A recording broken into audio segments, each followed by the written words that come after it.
Hello there whippersnappers, and welcome to my channel. I am OldieNoodle, and this is a place where you can watch me bumble my way through Fallout 4.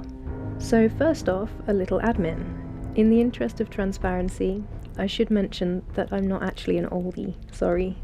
It's more that people talk about having an inner child, whereas I seem to have an inner grandma. One of the biggest downsides of this is some shocking technological illiteracy. I'm one of those people that can make a computer go wrong just by looking at it.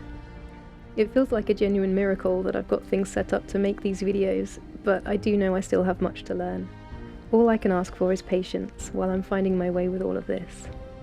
I do hope that as things go along it'll all feel less alien and therefore get a bit more polished.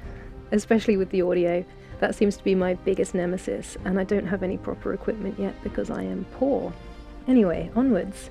This little cabin over here is sort of representative of what's in my soul, and our first tour will take place here, where we will meet Grandma Iris. This place will serve as our little base of operations because it's the best and most cosy place in the Commonwealth.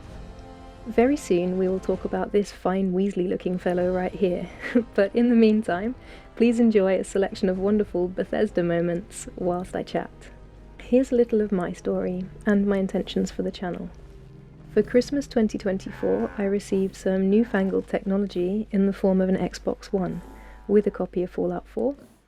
I only played Fallout 3 for the first time last year, on my trusty and ancient Xbox 360. I never thought I'd really want to move on from the Elder Scrolls games, but I've absolutely fallen in love with Fallout. Particularly settlement building, which did come as a surprise. I'll be sharing my settlements as a series named Head in the Clouds Canon. These will be immersive tours with some stories of the settlers, as well as my wider and slightly silly headcanon, hence Head in the Clouds. I'll do a segment at the end of each video called Real Talk, where I'll go into some of the real-life logic and details about some of the build elements for those who might be curious. I'll hopefully also make a few tutorials for some of my more unique creations. I'll call these workshop noodling. Though I do need a bit more speed practice in workshop mode because at present I do think that would be worse than watching paint dry. Here's an example. It's now April 2025, and at the time of recording I have watched the wonderful School Zone No Mod Shop class. I stumbled upon this when trying to learn about the rug glitch, then worked my way through the series back in March when I had a horrible bug and I missed playing the game itself. I'm currently enjoying the content put out by the lovely If Then Create. One of her videos began autoplaying for me and I just couldn't resist watching it. I love that she gets a bit too involved with the NPCs. However, I do feel that our general play and build styles are different enough that it's not informing my own work too much. I haven't watched a lot of other creative build videos so far, as I want to let my own brain come up with ideas. I like playing new games blind, and also I don't want to watch something and think, oh, I wish I'd thought of that. If any of my creations have been inspired by content that I've seen, I'll definitely give credit, but most of what I've done is coming directly from my trusty notebook of silly ideas. At the moment, my creations are build budget friendly-ish. I'll build as much as I can within the limit, delete some things if it's getting too excessive, and then I'll drop and store a few guns if I just need to add a few finishing touches. Iris's cabin is actually under budget. A couple of others I've finished by dropping and storing maybe 5 to 10 weapons.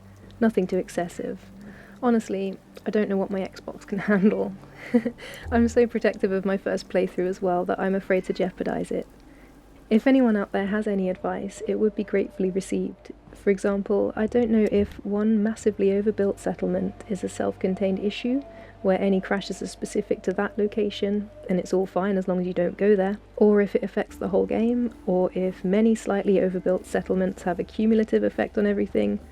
I am honestly clueless, and I can't seem to find a definitive answer via search engine. So yeah, if anyone knows anything, then please let me know. I play without mods. I wouldn't even know how to do that if I wanted to. I do have a few Creation Club skins for weapons and armour. I got excited that they were free, and at the time I didn't even realise they weren't just extra bits of normal game that you could buy. All of my build stuff is from the main game and DLCs, though I haven't finished unlocking all of Nuka World yet, and I'm saving Far Harbour for a treat when I've played more main quest. Anyway, with all that stuff out the way, I think it's time we begin our story. And that means we need to meet this guy. This is Abe. Abe Borsan, to be precise. Now, I've never been great at naming my characters. and this one is... yeah, I may have some regrets. But hey, it's too late now. So this is Abe, and it's his story which I'll really be telling. Abe's story began just the same as in everybody else's game. Got frozen, lost his family, thawed out in a hellscape. Except what we didn't see was Nora's fondness for the milkman, and the fact that Abe was entirely unsure if Sean was really his son. Now, being a very nice and dependable, if slightly naive man, Abe would have raised Sean as his own, given the chance. However, since he defrosted, he's been coming to terms with all he lost, and considering Sean seems to be kind of a psycho, he's clinging to the idea that the kid probably wasn't even his. It has been a rather traumatic time, though. Everyone he ever knew or loved is gone, his life is gone, and the world is just awful. This does seem to have loosened a couple of screws a little bit. For the Pixar fans, I'm imagining that scene, "I am Mrs. Nesbit." That was dreadful. Yeah, Mrs. Nesbit, only a little more subtle and internalised.